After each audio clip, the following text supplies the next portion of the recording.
Welcome to my emerging philosophy of learning, where today I'm going to share how my philosophy of learning is shifting, especially in the last now 6 weeks at Ontario Tech.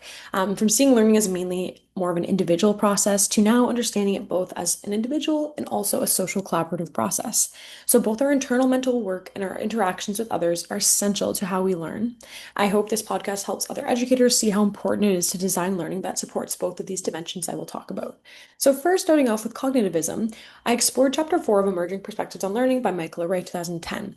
This reminded me that learning involves complex mental processes that we can't always directly observe. And cognitivism suggests that in order for students to learn meaningfully, we need to help them organize their new knowledge and connect it to what they already know. So this means students need support from us as educators so they don't feel overwhelmed. We can do this by helping them chunk information, using graphic organizers or maps, and also by guiding them to create these clear mental frameworks. This approach really changed my philosophy of learning because now I frame my lessons with these two aspects in mind, helping students process this information instead of expecting them to simply meet me where I'm at. It's allowing us to meet the students where they are at, helping reduce that unnecessary cognitive load. And this is especially prevalent in my own supply teaching. I make much more of an effort to connect the information I'm teaching the students with their prior knowledge. And I do this by prompting them, asking them questions, helping to see what links we can make with what they already know before we introduce a whole entirely new concept. But what's important for us to note is that learning is not only internal. So in chapter 6 of Michael Orey's text as well on social constructivism, it allowed me to see that learning is also deeply social. Drawing a lot from Vygotski's work, this chapter emphasized that learning happens through dialogue, through these shared activities and a sense of culture.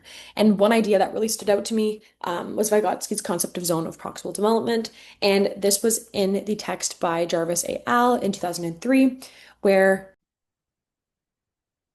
Vygotsky describes it as the distance between the actual development level as determined by independent problem solving and the level of potential development as determined through problem solving under adult guidance or in collaboration with more capable peers, Vygotsky, 1978. This idea really helped me understand the power of working together in that collaboration piece with students. So, how students can actually achieve so much more when they're working together or with the guidance of an educator. In my own practice, I want to emphasize collaboration and co-construction. And I see how this can lead to richer, more meaningful learning opportunities, where I think more traditionally I've thought of individual work being how students learn best and that individual is needed and more important than this collaboration co-construction.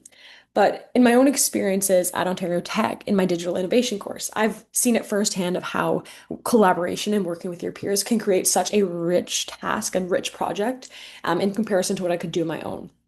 So I definitely want to emphasize this and bring these two ideas together. So combining cognitivism and social constructivism means that I'm going to design my learning that helps students process and organize their thoughts, but also create opportunities for them to extend their thinking in this collaborative opportunity.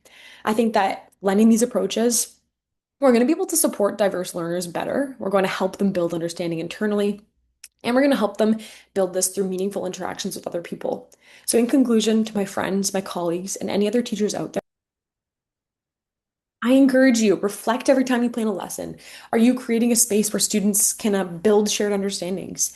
Are you including opportunities for collaboration? Are you providing cognitive supports or opportunities for them? By combining cognitivism and social constructivism, I think that we can create a much more meaningful and empowering learning experience for our students. And at the end of the day, that is our job to help students and provide students with the means that helps them succeed. Thank you for listening.